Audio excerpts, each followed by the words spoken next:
시작합니다. 여러분, 우리가 익숙한 것에는 불안해하지 않아요. 대처할 수 있으니까. 근데 경험하지 못하는 것들은 어떻게 해야 될지를 모르기 때문에 불안한 거죠. 그래서 사람들은 이 불안한 마음에 엉뚱한 사람들에게 가서 머리를 숙이고 안수받고, 머리를 숙이고 뭔가 신탁을 받으려고 하는 사람들이, 여러분, 지중해 지역의 곳곳마다 신탁의 장소들이 생겨납니다. 일일이 다 열거할 수 없지만 몇 개 정도의 신들이 등장하냐면, 제가 센 것만 3,000개를 셌습니다. 많죠? 제가 3,000개를 다 읊어볼까요? 3,000개의 신들의 이름을 부르는 신탁소들이 생겨나요. 그러니까 이스라엘 백성들은 더 혼란스럽죠. 그래서 사람들은 누구를 간절히 기다리기 시작했을까요?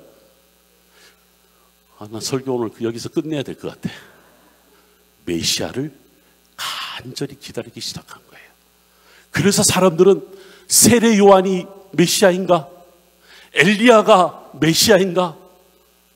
여러분, 성경이 나오잖아요. 그토록 사람들은 메시아를 기다렸던 거죠. 메시아가 오면 모든 문제가 다 해결될 것이라고 생각했기 때문에 그렇습니다. 오늘 미국의 47대 대통령이 취임식을 했습니다. 예, 그것도 아멘이시군요. 네, 자, 트럼프를 참 좋아하시나 봅니다. 네, 좋아하시는 것도 좋습니다. 근데 저는 이 트럼프 대통령이 이번에 왜 바이든 다음에 또 됐는데 그 전에 한번 됐었잖아요. 근데 원래는 연속해야 되는데 우여곡절 끝에 한번 쉬고 또 한번 하시는 거예요. 처음 됐을 때 이분이요, 오늘 행정명령 100개를 때렸다며요. 그래서 지금 전 세계 증시가 아주 난리가 났습니다. 오늘 난리가 났는데, 그때 처음 대통령 되실 때 엄청난 행정명령을 했습니다. 그 중에 하나가 뭔지 아세요? 이스라엘 문제를 건드렸습니다. 잠잠하던 이스라엘, 평화로운 이스라엘을 건드렸습니다. 뭐라고 건드렸냐면, 이스라엘의 수도는 예루살렘이다. 다 알고 있는 사실인데, 이스라엘의 수도 어디라고요? 예루살렘이잖아요. 그런데 아니에요. 국제법상 1948년 이스라엘이 독립을 할 때 독립하는 조건 중에 하나가 뭐였냐면, 예루살렘은 이스라엘 사람들의 수도도 아니고 팔레스타인의 수도도 아닌 공동의 도시다 라고 규정을 하고, 이스라엘의 수도는 요파 항구 옆에 있는 텔아비브라는 곳을 수도로 정했답니다. 이걸 아는 사람은 이스라엘 사람도 모릅니다. 이스라엘 사람들도 다 수도가 어디라고? 예루살렘을 알고 있죠. 근데 한 번만 더 이 사람들이 생각해 보면 답은 알 수 있어요. 외국에 있는 모든 나라들의 대사관이 들어올 거 아니에요. 대사관들이 어디에 주로 세워져요? 그 나라의 수도죠. 어떤 대사관도 예루살렘이 없습니다. 어디에 있냐면 텔아비브에 있었습니다. 그러면 수도는 어딜까? 텔아비브였던 거죠. 그런데요, 트럼프가 2018년도에 이스라엘의 수도는 예루살렘이다 선언을 하고 미 대사관을 텔아비브에서 예루살렘으로 옮겨버렸어요. 자, 저는 그때 이스라엘의 제3차 세계대전이 일어나는 줄 알았어요. 주변에 있는 아랍 애들이 다 난리쳐서 이스라엘을 공격할 줄 알았어요. 그런데 트럼프가 좀 괴짜잖아요. 트럼프가 무서워서 아무도 공격을 못하는 거야.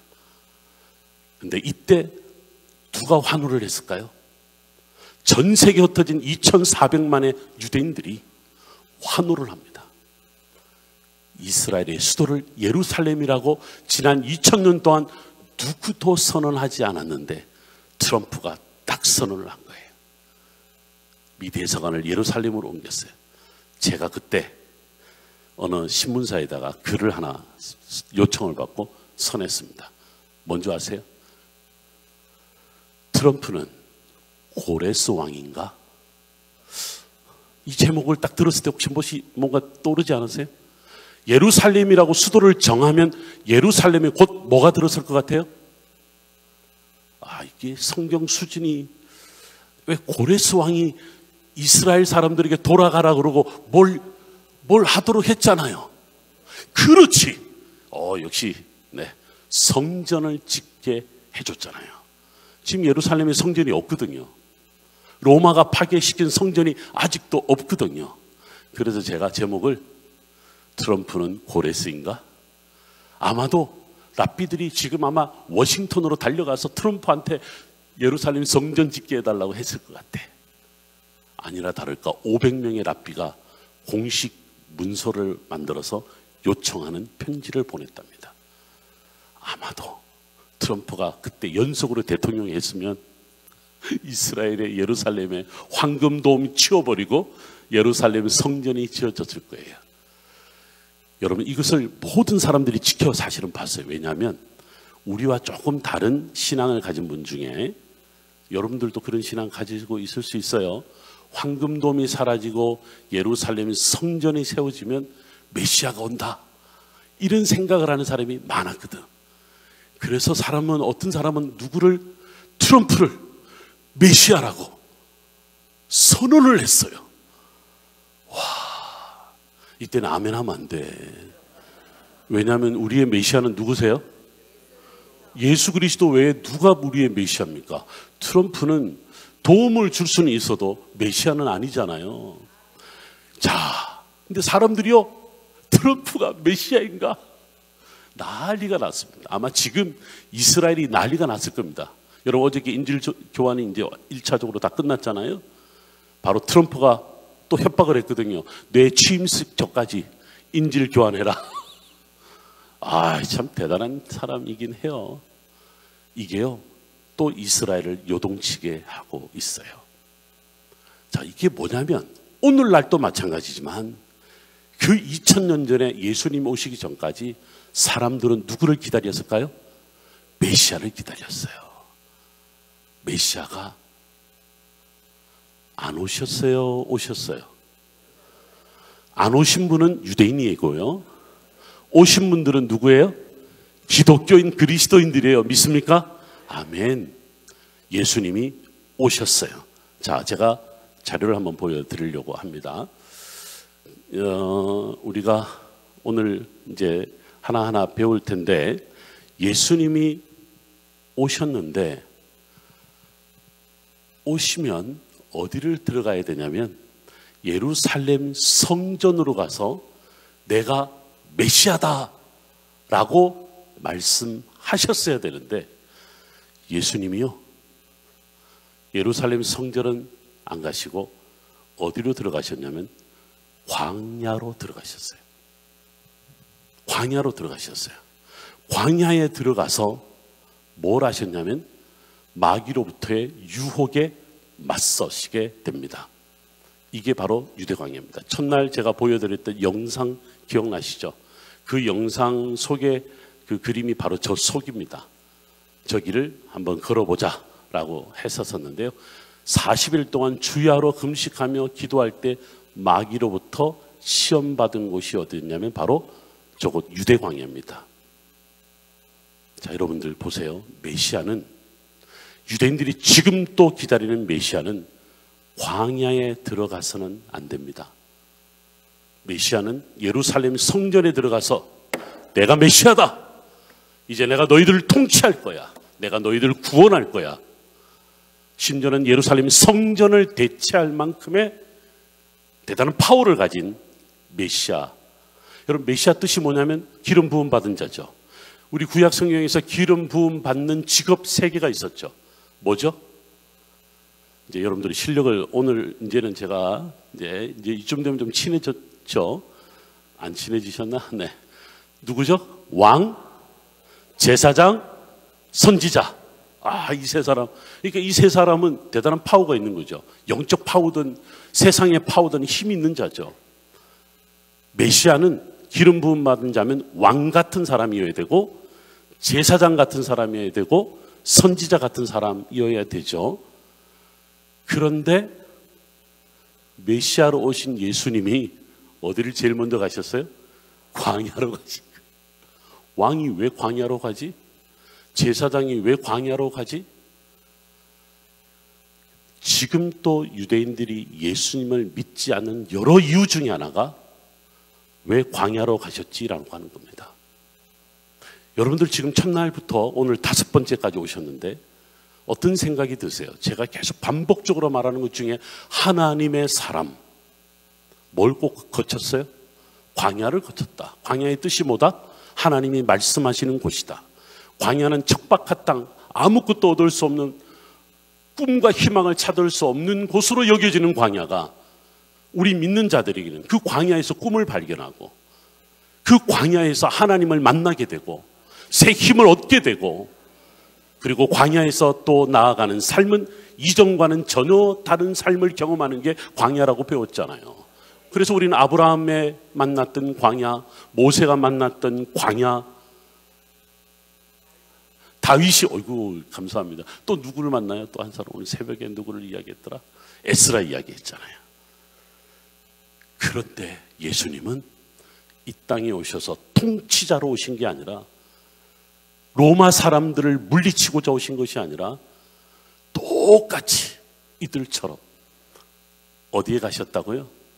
광야로 가셔서 우리 인간들이 이 세상에 살아가는 모든 사람들이 겪게 되는 그 유혹을 스스로 경험하시게 되고 맞서게 되신다는 거예요. 제가 예수님을 좋아하는 이유가 여기 있습니다. 뭔가 우리와 다른 분이 아니라 우리와 같은 분으로 우리와 같이 살아냈다. 이게 저는 예수님을 좋아하는 이유 중에 하나입니다.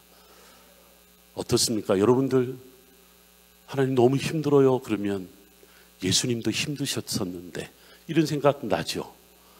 그게 우리 예수님이 우리와 똑같이 살아내시면서 하나님이 인간의 모습으로 오셨다는 것을 실질적으로 보여주신 거죠. 광야에서 참 많은 경험을 했습니다. 지금 똑같은 광야인데요, 겨울이 되면 비가 내려요. 저렇게 척박한 땅이 푸른 동산으로 바뀌어요. 제가 저걸 볼 때마다 텔레토비 동산? 뭐 요즘에도 그런 거 하나인지 모르겠는데 저기를 갈 때마다 그래요. 좀 더 가까이 가면요, 풀이 저는 키가 그리 크진 않습니다. 제 무릎까지 올라온 곳들이 있습니다. 온 들판에 양들이 바글바글바글하게 나가서 목동들이 양을 칩니다. 얼마나 많은 사람들이 찾아오는지 모르는 거죠. 광야가 어떻게 이렇게 바뀌지? 유대 광야가 그런 광야다. 여기가 아골 골짜기입니다. 그러면 이 아골 골짜기는 아간의 이야기, 구약 성경에 나오는, 여호수아서에 나오는 이야기인데, 예수님도 시험을 받으실 때 어디를 가셨냐면 아간의 골짜기, 아골 골짜기로 들어가셨던 거예요. 아골의 뜻이 뭐냐면 괴롭다는 뜻이에요. 그 괴로움의 골짜기를 예수님이 스스로 거기에 들어가셨던 그 현장을 그대로 보여줍니다. 그런데 예수님이 광야에 계시다가 세례 요한이 잡혔다는 소식을 듣고 오늘 읽었던 12절 말씀에 갈릴리로 물러나셨다가 일어납니다. 역시 또 제가 번역을 또 바꿔볼게요. 어제 우리 아둘람굴 이야기할 때, 아둘람굴 갈 때 다윗이 어떻게 해요? 그곳을, 벌써 까먹으셨구나.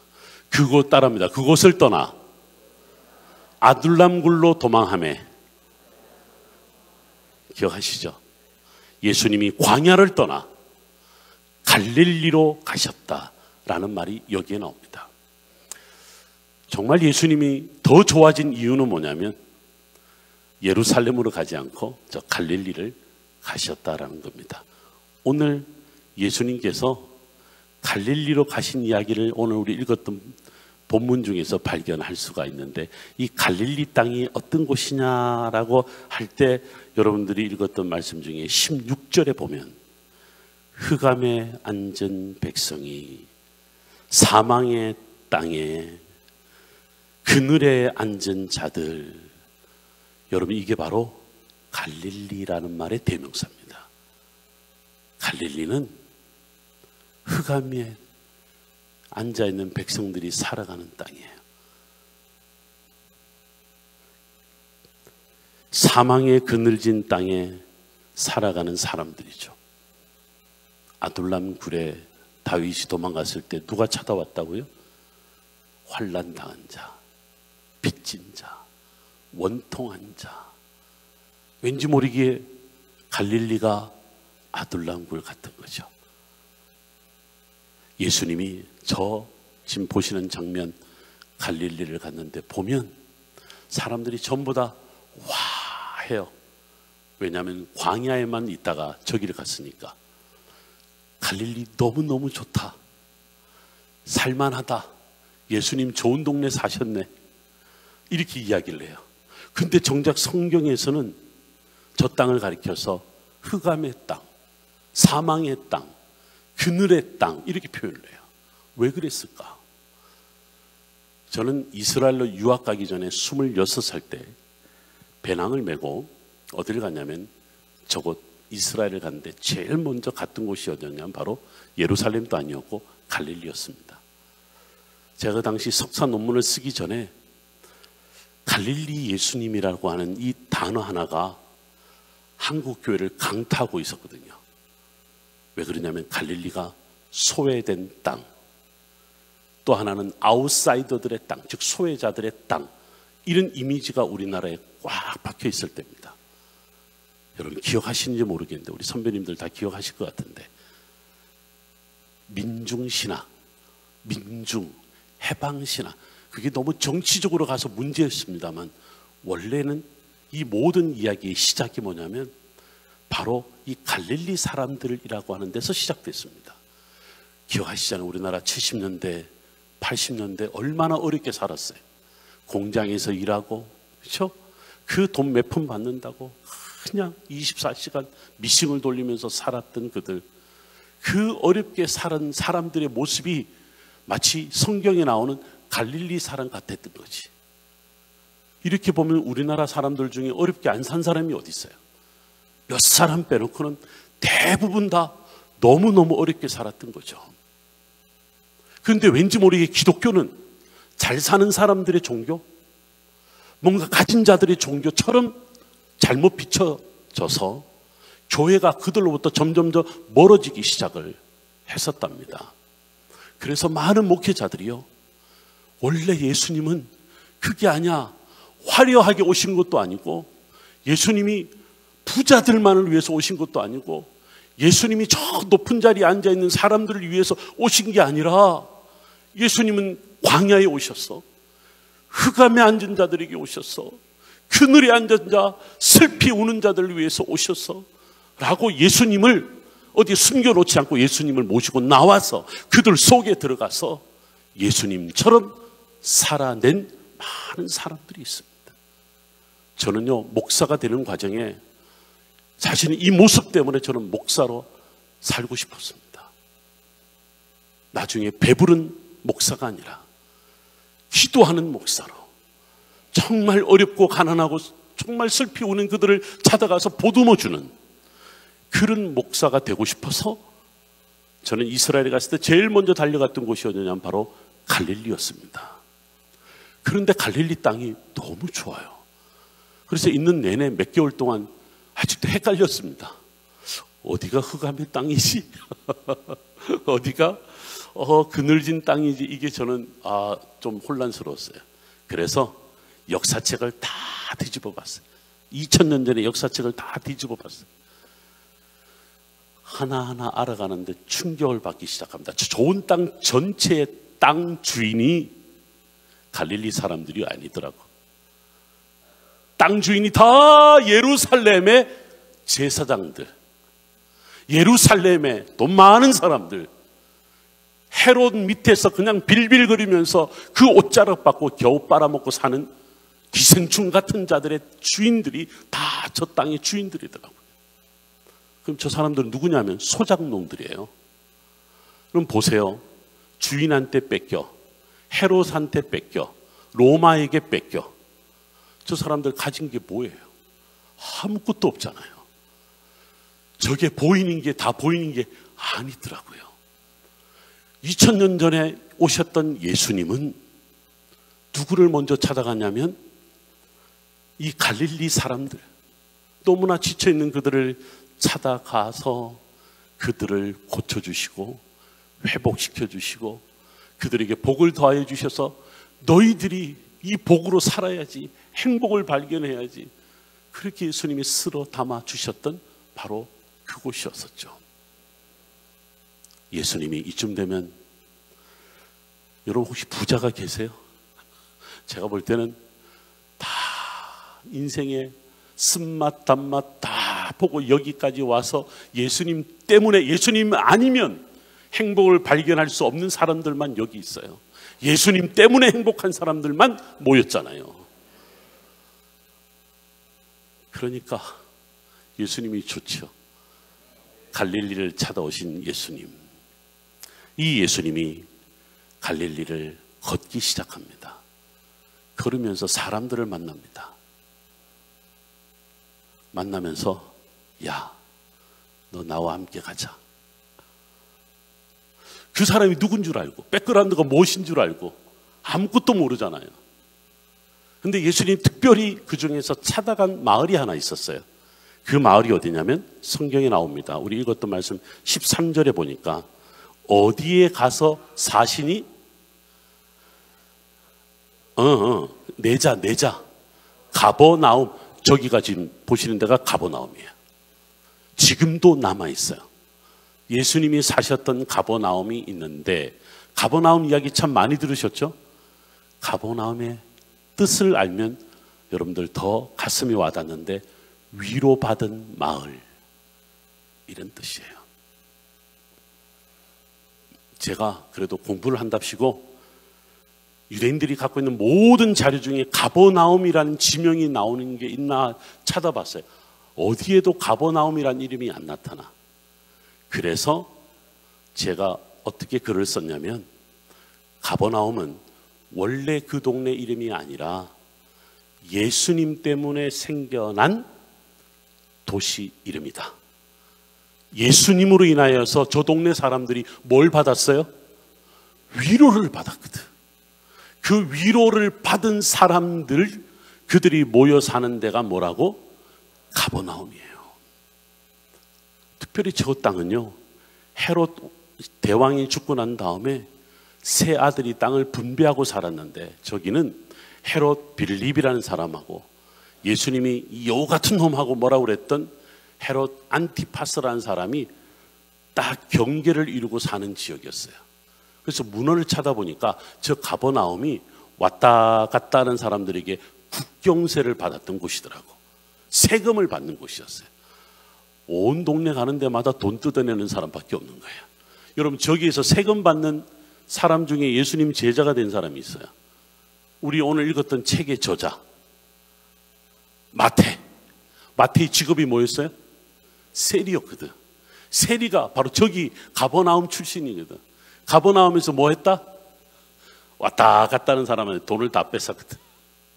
그 당시 세금제도 들으면 기가 막힐 겁니다. 그걸 하자면 이제 강의로 바뀌니까 안 되고, 세금을 얼마나 뜯겼는지 모릅니다. 그래서요, 마태를 비롯한 예수님을 따르는 무리들 중에 세리들은 다 때려치웁니다. 다 때려치웁니다. 삭개오조차도 내가 남의 것을 토색한 일이 있다면 몇 배를 갚아내겠다? 4배. 여러분 거꾸로 생각해 보세요. 야가 지금까지 몇 배를 헤쳐먹었다? 4배나 드셨던 거지. 최소한 4배를 남의 등 쳐먹고 살았던 사람. 이게 바로 세리였습니다. 근데 예수님을 만나고 보니까, 아니 예수님 말씀보다도 예수님이 살아내는 삶을 지켜보니까 자기가 도저히 세리처럼 못 살겠거든. 그래서 다 때려치우고 예수님을 따랐던 거죠. 예수님을 만나면 이렇게 사람이 바뀌어요. 돈을 중심으로 살다가 은혜 중심으로 살아가는 거죠. 자기 명예와 직업의 성공을 위해 살아가다가 아니야. 그런 세상이 주는 기쁨인지 모르지만 나는 말씀을 붙잡고 살 거야. 여러분, 우리가 교회를 하다 보면 이것을 해야 될까? 이것을 먼저 해야 될까? 내 것을 먼저 해야 될까? 하나님의 것을 먼저 해야 될까? 얼마나 고민돼요. 이거 해도 괜찮아요. 근데 가끔 이것 좀 먼저 하세요. 이것도 해도 되고 이것도 해도 되는데 가끔 주님을 좀 생각해 주세요.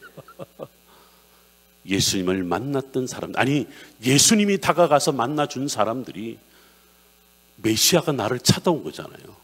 저 예루살렘에 높은 자리에 있는 사람들, 가진 자들을 위해서 예수님이 가셔서 그들의 메시아가 되어준 게 아니라 흑암에 앉아서 슬피 우는 우리들에게 찾아와 주셔서 위로자가 되어주신 예수님이 우리에게 직접 찾아와 주셨잖아요. 로마인들과 다르게 유대인들은 그래도 여성의 위치를 그렇게 무시하지는 않았어요. 그런데 과부는 달랐어요. 노예는 달랐어요. 창녀도 달랐어요. 근데 예수님이 이 여인들에게도 찾아가 주시네. 여인들에게 찾아가 주셔서 만져주시는 거죠. 자꾸 제가 우리 임 목사님 이야기해서 죄송해요. 요즘 장례가 갑자기 많이 나셔서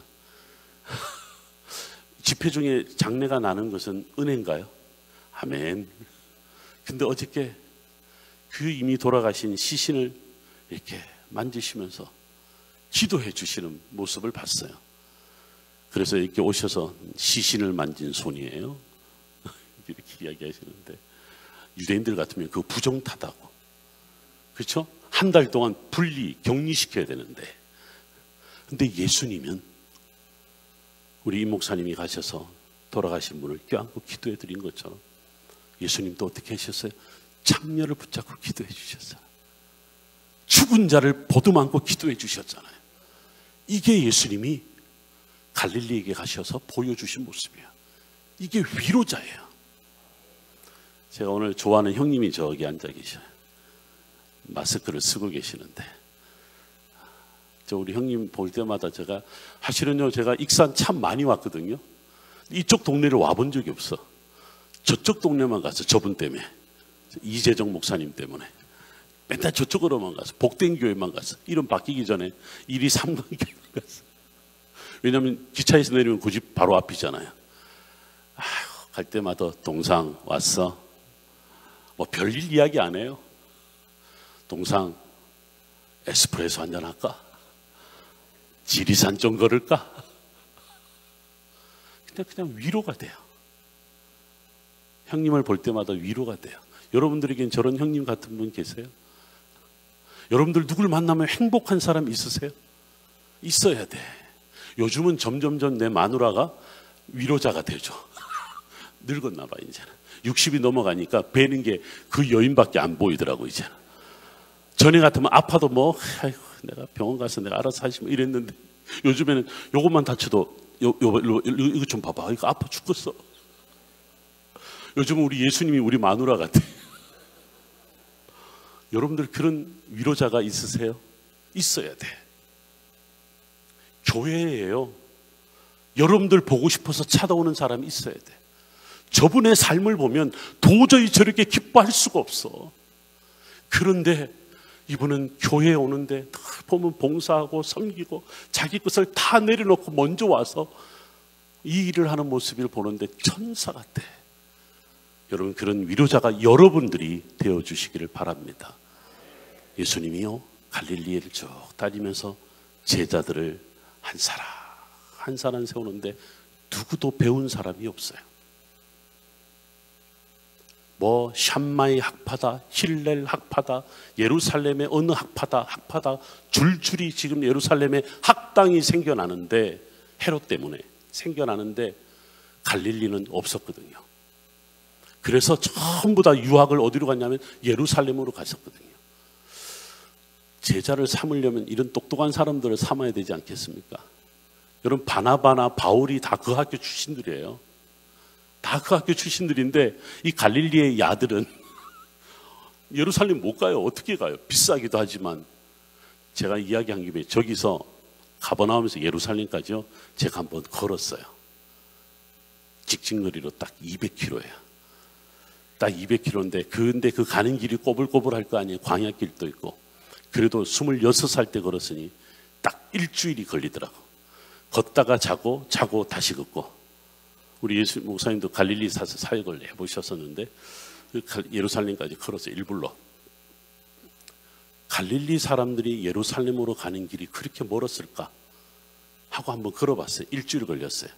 그래서 제가 2000년 전 시대를 한번 생각을 해봤어요. 유대인들은 예루살렘을 꼭 3번은 가야 돼. 1년에. 언제 갔어요? 오늘 물어보는 게 많아서 죄송해요. 네, 졸릴까봐 제가 물어보는 언제 갔어요? 6월절.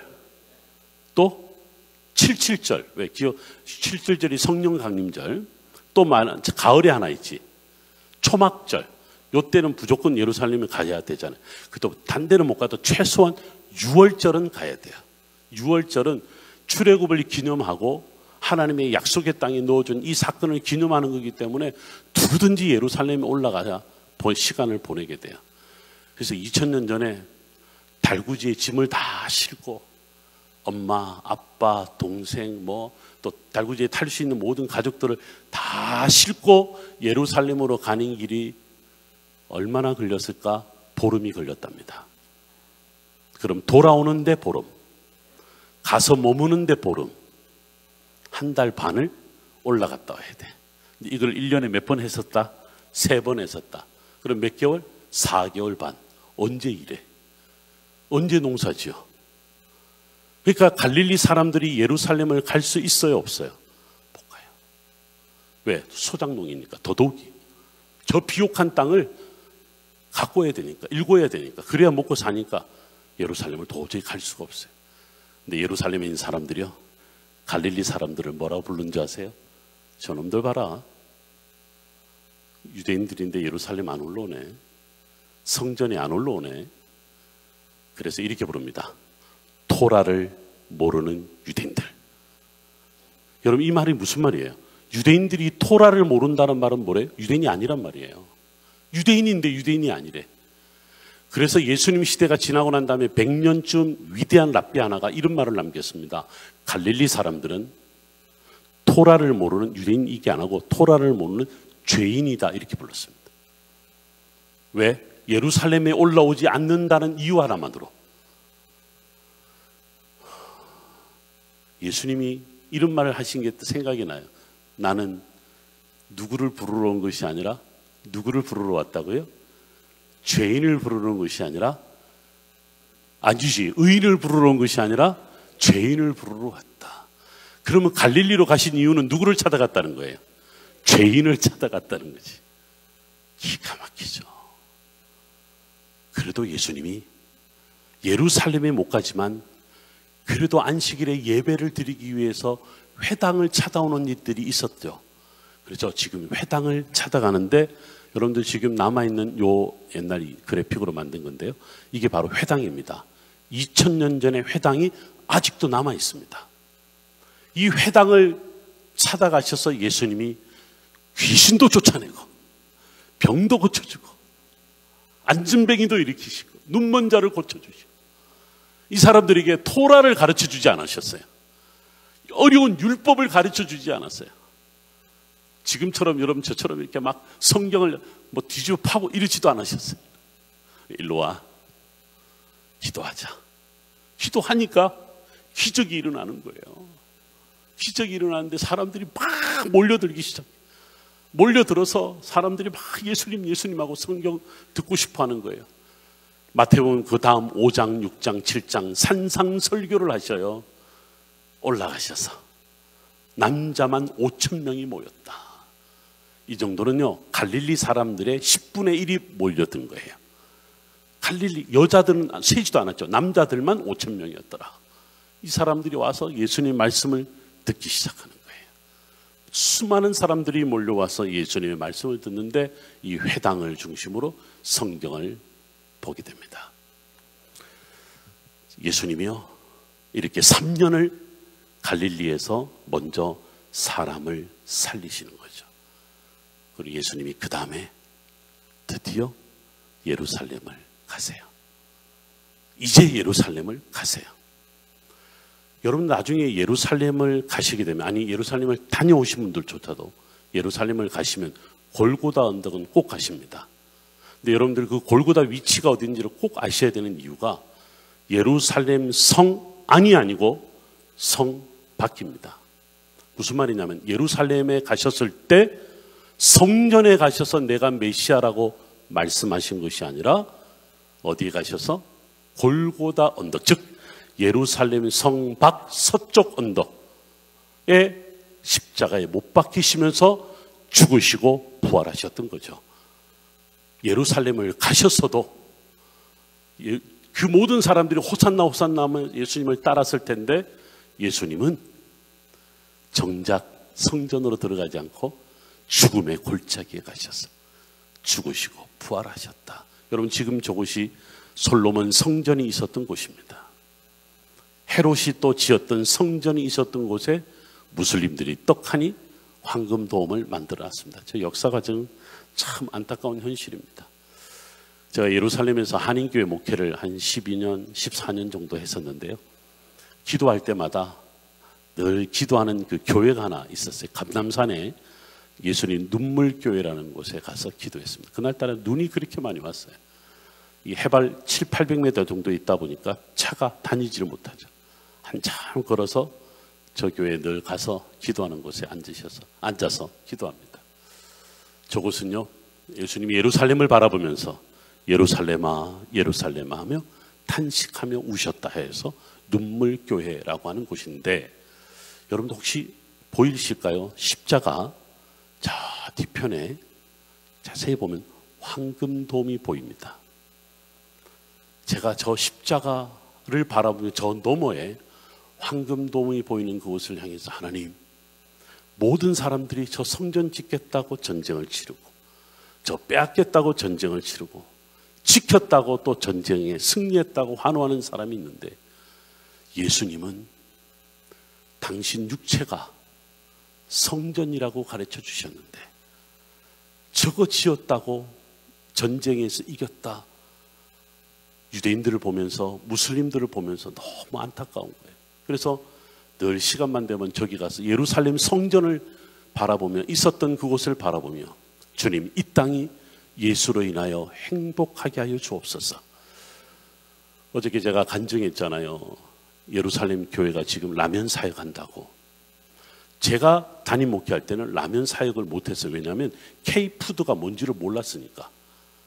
라면이고 이거는 못 먹는 걸로 이 사람들은 받아들여요. 어우 매워, 어우 마늘 냄새나, 이거 돼지 기름으로 만든 거 아니야? 뭐 하여튼 별의별 단서를 달아서 가져오지도 못해. 수입도 안 되겠어요. 근데 지금은요, 뭐 넣어도 상관없대. 근데 다 들여오래. 그냥 언제든지 들여와서 먹으라고 지금 저 난리잖아요. 그런데 지금 요즘에 그때 라면 왔으면 얼마나 좋았을까. 이 사람들이 K푸드를 알았으면 얼마나 좋았을까.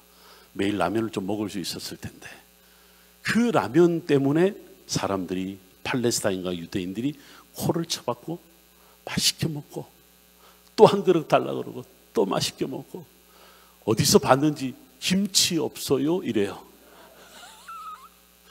그래서 또 우리끼리 먹으려고 숨겨놓은 김치 끄집어내서 니만 맛봐 하고 해주고, 또 어떤 친구는 닭강정 없어요 이러네. 하여튼 유튜브 때문에 난리가 났어요. 그렇게 좋아하는 거예요.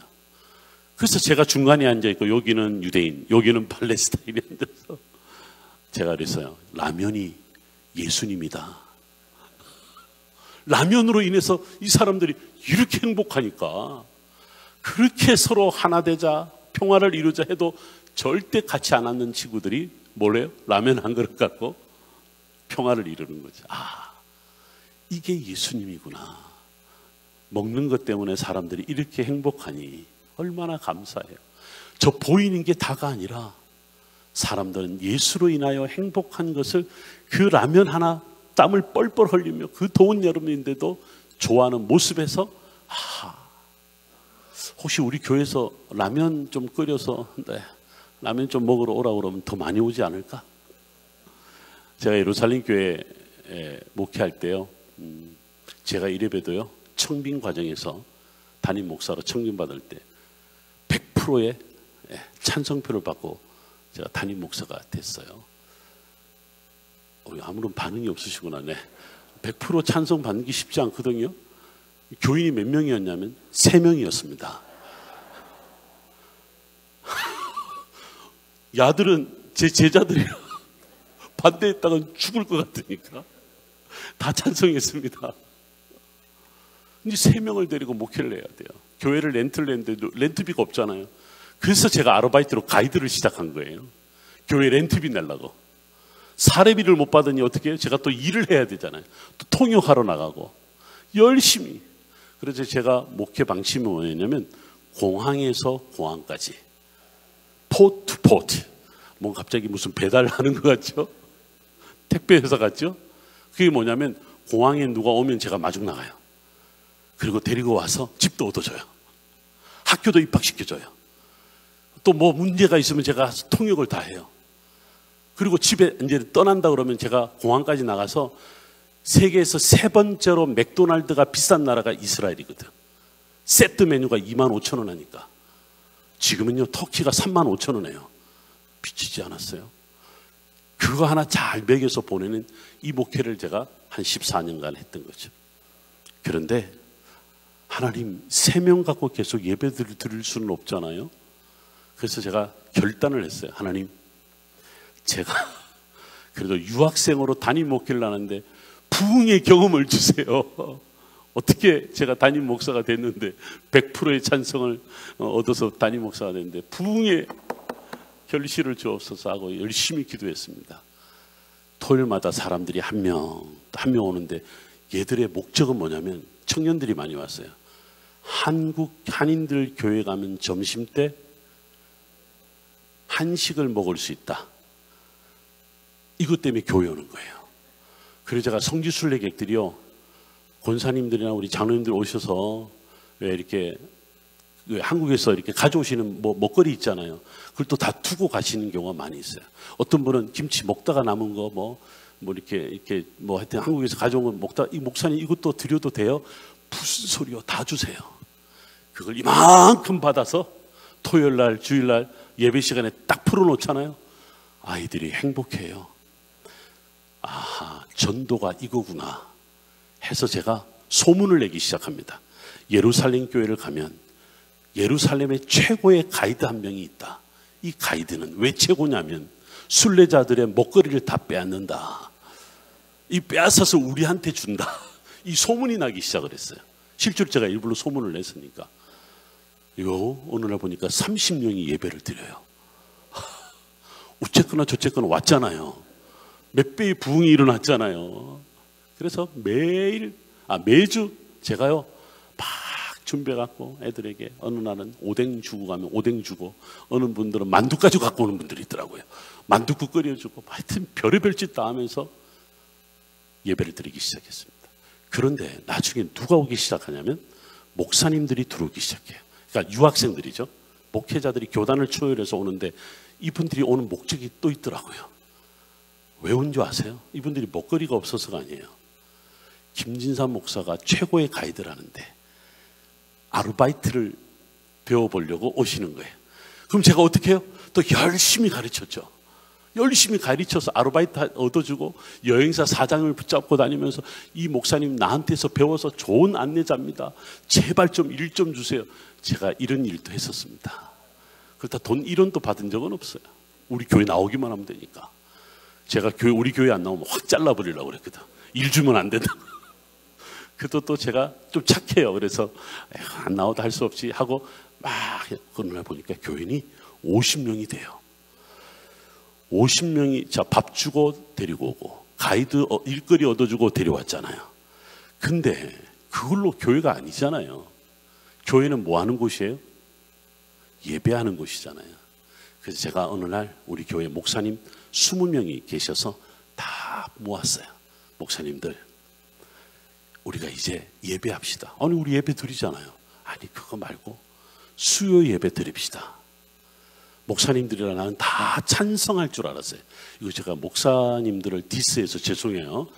이분들은 그냥 젊은 목회자들, 유학생이니까 이해해 주세요. 한 명도 찬성을 안 해요. 뭐라고 그러냐, 목사님 저희들 집에서 다 예배 드려요. 아 그러시군요. 네 알았습니다. 그냥 저 혼자 드릴게요. 안 오셔도 돼요. 이랬어요. 저 혼자 드릴게요. 안 오셔도 돼요. 라는 말은 오시란 말이잖아요. 몇 명이 오시기 시작해요. 근데 제가 예배 때마다 설교를 하는데 한글로 설교를 하지 않고 그 나라 말로 된 성경을 읽고 그 나라 말을 갖고 설교를 해줬어요. 이분들이요, 야, 김진산한테 가서 배울 게 또 하나 있더라. 히브리어를 배울 수 있더라 하고 수요일 날 모여들기 시작한 거예요. 그래서 수요 예배가 생겼어요. 일주일, 1년이 좀 지났는데 또 예배를 만들고 싶은 마음이 있는 거라. 뭘 했을까요? 그렇지. 새벽 기도를 만들었지. 이번에는요, 저를 미쳤다고 하죠. 당연히. 아니, 수요 예배까지는 봐드리는데 새벽 기도는 무슨 새벽 기도? 우리 다 유학생들인데 또 뭐 다 아르바이트 하라. 아니요, 저 혼자 들을 거예요. 안 오셔도 돼요. 저 혼자 들을 거예요. 이번에는 누가 참여하냐면 선교사님들이 오시기 시작하셨어요. 왜냐하면 새벽에 제가 이제 소위 작전을 짠 거죠. 새벽에 뭘로 말씀을 나누면 이분들이 올까?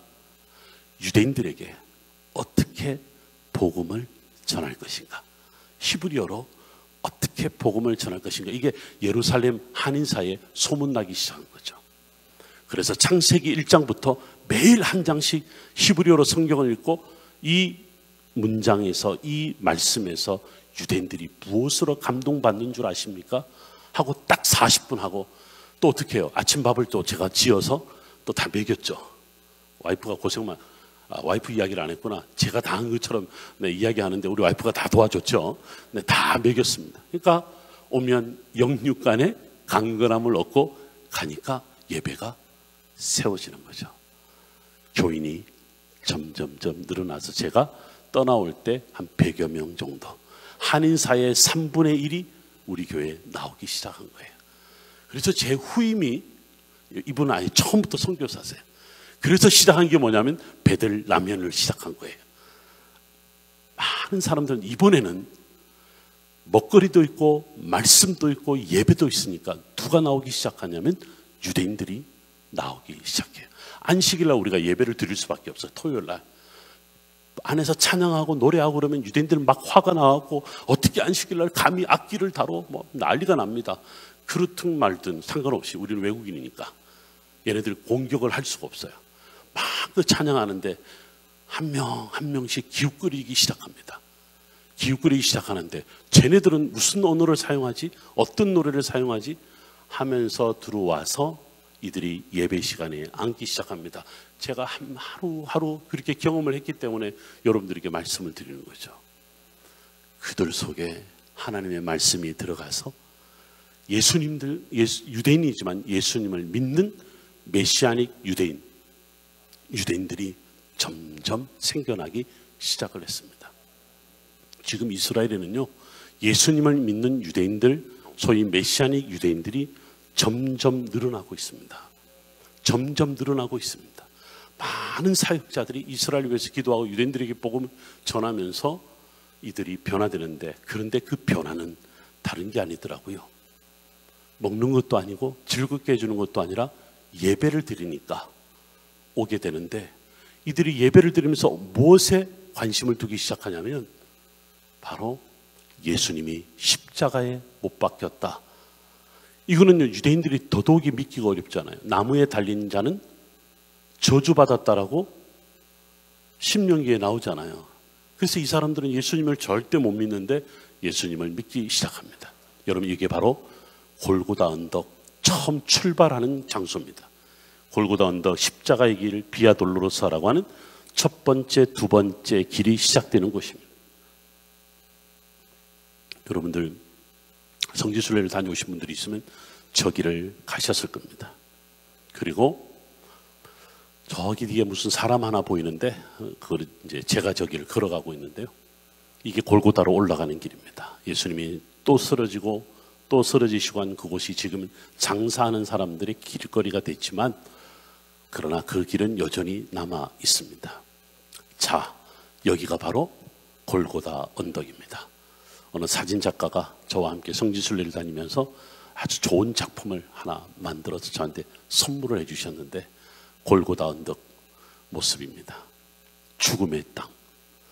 그런데요, 예수님이 여기서 죽으셨다가 어떻게 하셨다고요? 부활하셨다. 할렐루야. 이게 복음입니다. 바울이 20수년 동안 복음을 23,000km를 달릴 동안 딱 두 가지 동사만을 통하여 복음을 전했습니다. 예수님이 죽으셨다. 예수님이 부활하셨다. 이게 복음의 핵심이거든요. 예수님이 죽으셨다, 부활하셨다 라고 하는 것에서 아무도 돌이켜보지 않는 그곳에서 예수님이 부활하셨기 때문에 이 부활은 이제는 세상에 줄 수 없는 희망의 땅이 되었다라고 하는 겁니다.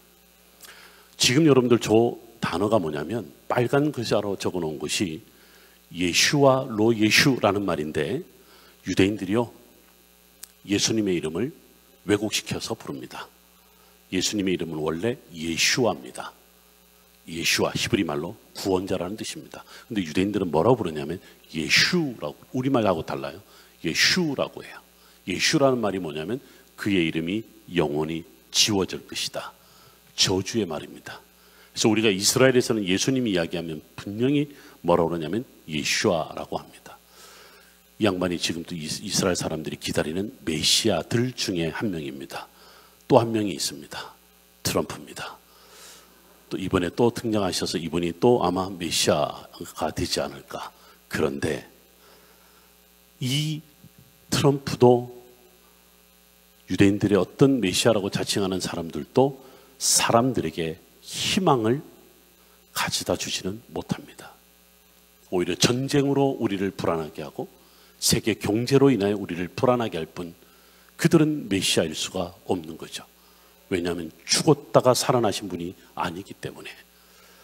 바울이란 사람이 예수님을 전하기 시작합니다. 1차 전도 여행, 2차 전도 여행, 3차 전도 여행, 그리고 로마까지. 이 길이 하나님 나라가 하나 확장됩니다. 자, 여기까지 우리 말씀을 한번 정리를 해보면 예수님이 이 땅에 오셔서 유혹에 맞서 주셨고 우리를 위로해 주셨고 우리의 세상에서 죽은 자로 살게 하다가 우리를 살려주시고 마지막으로 우리로 하여금 복음을 전하는 증인으로 살게 해주신 거죠.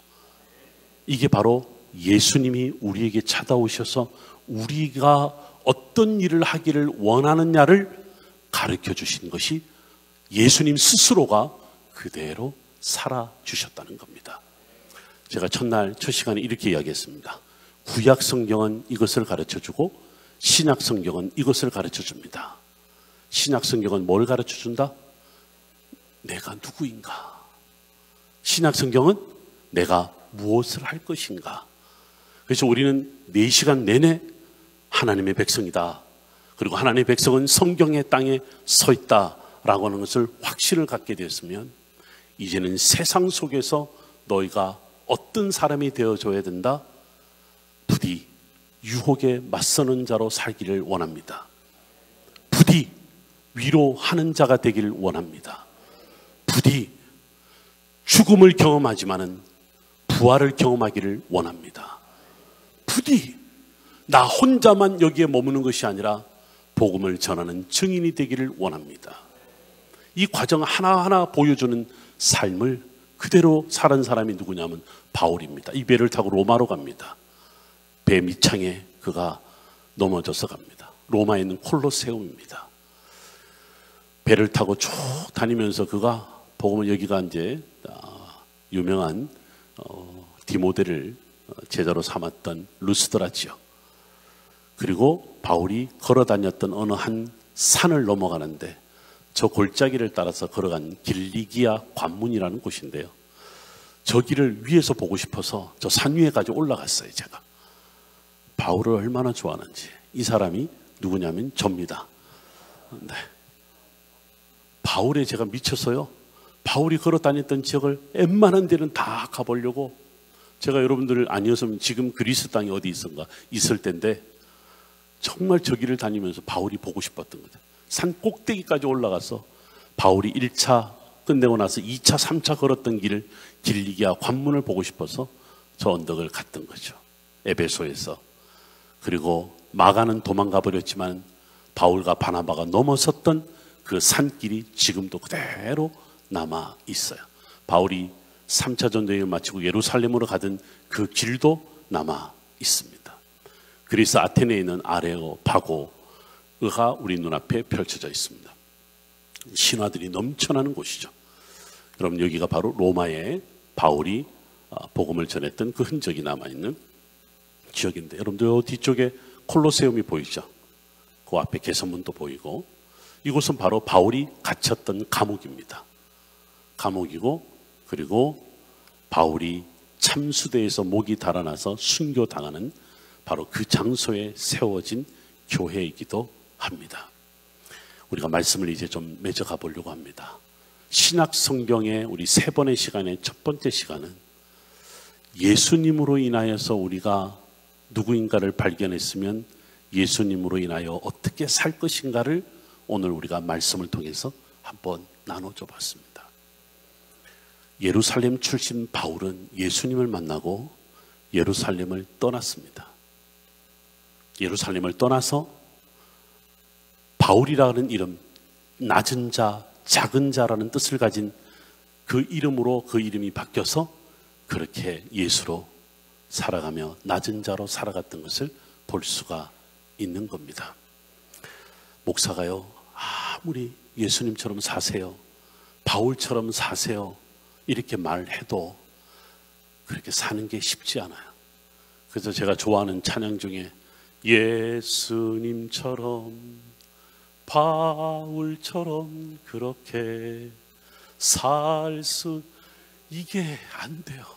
정말 살고 싶은데 안 살아져. 여러분들 어떠세요? 힘들잖아요.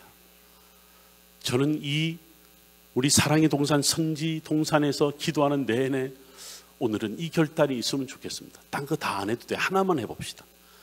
유혹에 맞서는 자로, 혹은 위로하는 자로, 혹은 죽었다가 다시 살아난 경험을, 아니 내가 복음의 증인이 되고자 하는 결단을, 여러분 이 많은 것들 중에 하나만이라도 한번 해보면 좋겠습니다. 이제는 여러분 회개 기도하는 거 아니에요. 내가 누구인가 이거 기도하는 거 아니에요. 오늘은 내가 뭘 할 것인가, 예수로 인하여 내가 뭘 할 것인가. 메시아로 오셨지만 그들에게 자랑거리 삼지 않으셨습니다. 예루살렘에 들어가셔서도 성전에 들어가서 내가 왕이야, 하나님의 아들이야, 그런 말을 한 적이 없습니다. 하나님의 아들이라고 자랑하는 베드로를 향하여 조용히 하라고, 떠들어대는 그놈을 향하여 마귀 새끼라고 말했습니다. 그 정도로 예수님은 당신이 메시아라는 것을 말씀하지 않으셨습니다. 함구령을 내려서 모든 입을 막아버렸습니다. 왜냐하면 십자가의 길을 가야 되니까. 저놈들이 떠들면 내 십자가의 길을 막아버리니까. 여러분 우리 잠깐 한번 눈을 감고 제 이야기를 한번 들어보십시다. 우리 기도의 시간을 갖는데 혹시 예수님처럼 바울처럼 찬양이 있을까요? 있으면 좋고 없으면 네.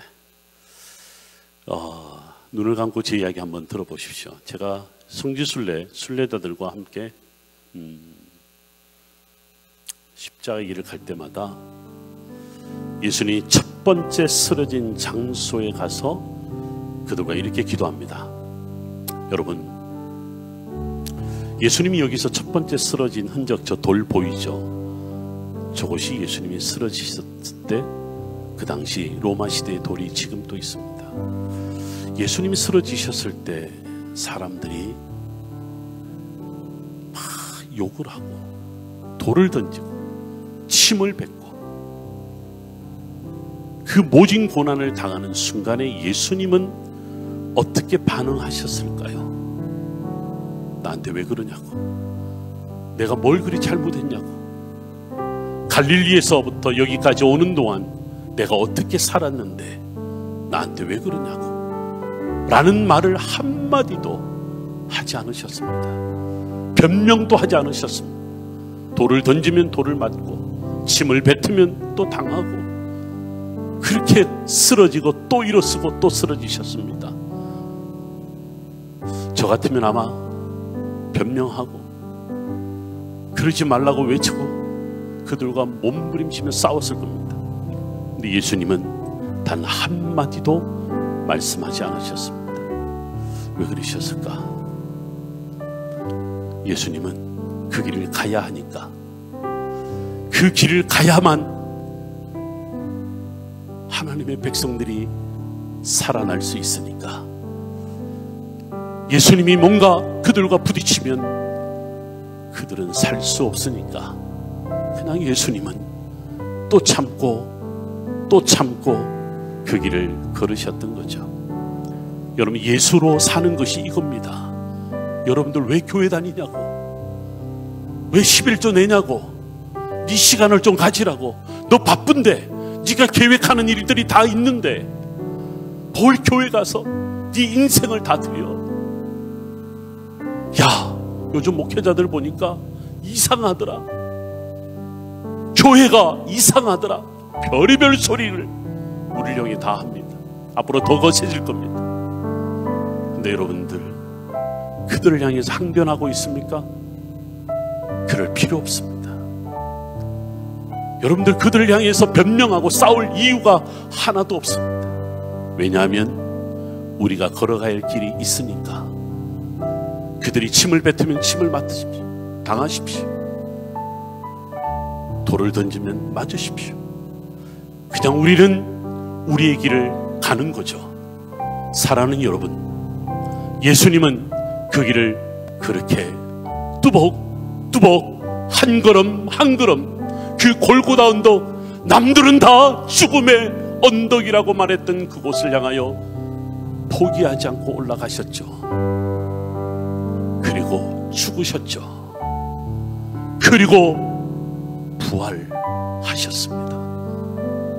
남들은 죽음의 길이라고 하는 그 언덕 위에서 주님은 죽음이 아니라 생명으로, 절망이 아니라 희망이 되어주시고, 모두가 아니라고 말할 때 예수님은 예스라고 말씀하셨던 그곳, 아무리 역설적인 삶이라고 하더라도 이 삶, 이 길을 걸어가는 것은 쉽지 않습니다. 사랑하는 여러분, 오늘 우리가 그렇게 기도해야 되겠죠. 주님, 나 이 길을 걷고 싶습니다. 이 길을 온전히 끝까지 달려갈 길 달려가고 싶습니다. 바울은 그 죽어가면서도, 목이 날아났어도 달아났어도 그 얼굴에는 웃음이 있었다라는 교부들의 글이 오늘 우리에게도 잔잔히 다가옵니다. 화형식을 당하며 순교당했던 서모나의 폴리갑은 86년 동안 단 한 번도 내가 예수님을 부인한 적이 없는데 이 죽음을 피하고자 예수를 부인하라고? 그럴 수 없지. 그리고 환하게 또 큰 소리로 웃으며 그는 화형을 당하며 순교를 당했다는 기록이 오늘 우리에게까지 전해지고 있습니다. 여러분, 우리는 이 정도를 하라고, 또한 이런 핍박이 있는 시대가 아니잖아요. 얼마나 편하게 신앙생활 합니까? 그런데 들여다보면, 여전히 우리 삶을 들여다보면 영적 싸움이 지금 우리 눈앞에까지 와 있고, 지금도 영적 싸움을 우리는 하고 있잖아요. 사랑하는 여러분, 이 길을 포기하지 말고 그 길을 끝까지 살아내십시다. 우리 이 시간에 기도 한번 하십시다. 하나님, 내가 갈 길을 정해졌습니다. 예수님의 길을 가겠습니다. 누가 뭐라고 해도 이 길을 가겠습니다. 광야에 서 있을지라도, 유혹을 맞이할지라도 이겨내고 승리하겠습니다. 하나님, 가난하고 지치고 힘들고 병든 영혼들을 찾아가서 그들을 위로하며 살겠습니다. 하나님, 나에게 주신 달란트가 무엇입니까? 이 달란트를 발견하게 하여 주셔서 이 달란트로 인하여 주님 그 길을 온전히 걷게 하여 주옵소서. 우리 주여 한번 간절히 부르고 기도하겠습니다. 주여! 아버지 하나님 감사합니다. 아버지 하나님 감사합니다. 이 시간에 불러 응답하여 주셔서 성령이 우리 가운데 찾아와 주셔서 아버지 하나님 이 길을 걸어가게 하여 주옵소서. 이 삶을 살아내게 하여 주옵소서. 아버지 하나님, 이 기도원에 올라와서 하나님, 지금까지 내가 살아왔던 삶과는 전혀 다른 삶을 살아야 되겠는데, 아버지 하나님, 수많은 공격이 우리에게도 우리의 삶 속에서 결코 포기할 수 없는 하나님의 이 길을 걸어가게 할 수 있는 주여 우리에게 힘과 능력을 도하여 주시옵소서. 아버지 하나님, 예수님처럼 살기를 원합니다. 바울처럼 살기를 원합니다.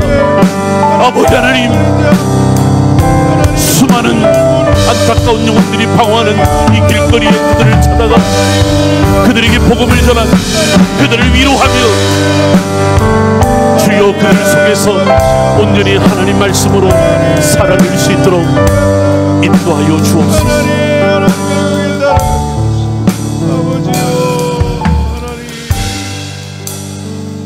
그냥 눈 감고 한 번만 더 들어주십시오.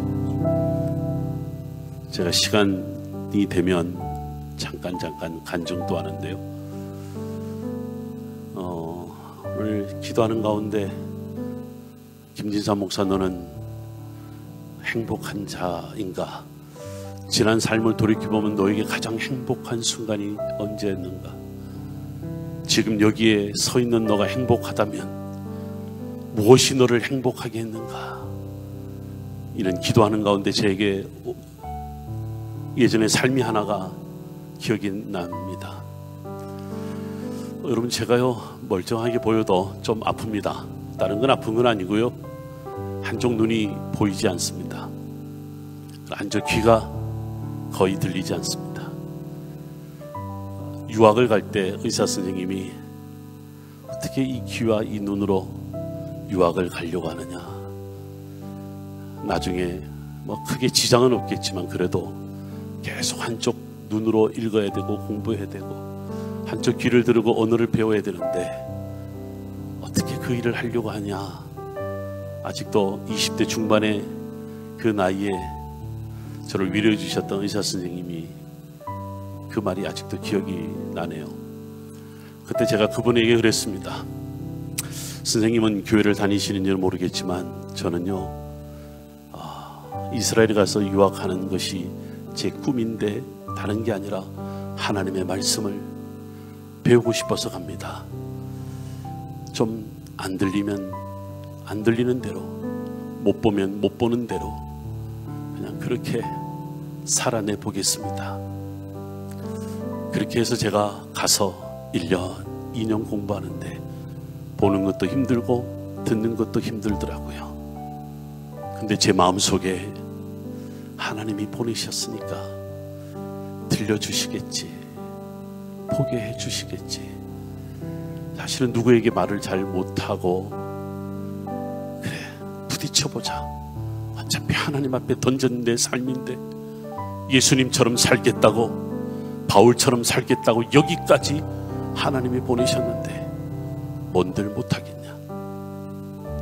그것이 신경이 아무래도 쓰이다 보니까 몸이 굳어져서 일어나기조차 어려운 그런 나날들이 반복될 때에도 제 귀에는 리시버가 빠진 적이 없고 제 눈에는 성경 공부가 멈춰진 적이 없었습니다. 그렇게 10년이 지나고 15년이 지나고 20년이 지나오는 동안에 어느덧 석사도 하고 박사도 하고 그렇게 맞춰지더라고요. 근데 저는 그거보다 더 기쁜 것은 뭐냐면, 행복했던 것은 뭐냐면, 하나님이 나와 동행해 주셨구나. 이 일을 이루게 하시는 주님이 이제는 어떤 일을 이루어 가실까. 사실은요, 저는 부흥회를 인도하는 사람이 아니라 성경을 가르치는 선생인데, 아마 우리 임 목사님이 저를 이곳에 세워주신 것은 아마도 하나님의 말씀으로 살아낸 이 삶을 한번 나눠보라고 세워주시지 않았을까. 사랑하는 여러분, 저보다 더한 질병, 저보다 더한 어려움을 딛고 지금 이곳에서 주님 앞에 기도하는 자들이 있습니다. 사랑하는 여러분, 우리 그래도 행복하잖아요. 예수님 때문에 행복하잖아요. 살아있음에 감사를 드리고 내 입술을 열어 찬양함에 감사하고 말씀을 들으며 내 안에 뜨거움이 다가오고 세상이 뭐라 그래도 내가 예수님 때문에 행복한다는 거, 이것만으로도 우리가 얼마나 감사합니까? 저는 이제 더 보기도 힘들어지고 더 듣기도 어려워졌지만 그래도요, 하루에 꼬박 2시간, 3시간 하나님 볼 때까지 보겠습니다. 들을 때까지 듣겠습니다. 하나님 마지막 순간에 멈추게 하는 그 순간까지 최선을 다하겠습니다. 사랑하는 여러분, 우리 한 번만 더 기도하고 여러분들이 기도를 이어갔으면 좋겠습니다. 그리하지 아니하실지라도 하나님, 나는 행복합니다. 나는 행복합니다. 오늘 이 행복한 자들의 기도를 들어주소서. 우리가 이제 살아내는 이 삶을 지켜봐 주소서. 결코 물러나지 않겠습니다. 이제는 용서받고 위로받았는데 이제는 위로하는 자, 그 자로 살아가겠습니다. 내가 질병을 안고 있더라도 구덩이 속에 빠져서 헤어나지 못하는 어둠의 그 길에 서 있다 할지라도 한 줄기 빛으로 내게 다가와 주신 주님을 붙잡고 살아내겠습니다. 여러분, 우리 주님 이름 한 절에 한 번만 더 부르고 이렇게 살아내겠다고, 살려달라고, 위로해달라고, 고쳐달라고, 이 험한 세상 살게 해달라고 우리 주님 앞에 간절히 기도하겠습니다. 주여, 주여, 주여, 우리에게 힘을 더하여 주소서. 우리에게 힘을 더하여 주소서. 주여, 우리에게 힘을 더하여 주소서. 불러 응답하여 주옵소서. 내 힘으로는 살 수가 없습니다. 내 힘으로는 도저히 일어날 수가 없습니다. 주님이 일으켜 주시옵소서. 주님이 일으켜 주시옵소서. 아버지 하나님, 이 밤에 주님 앞에 나와 기도하는 하나님의 종들을 위로하여 주옵소서.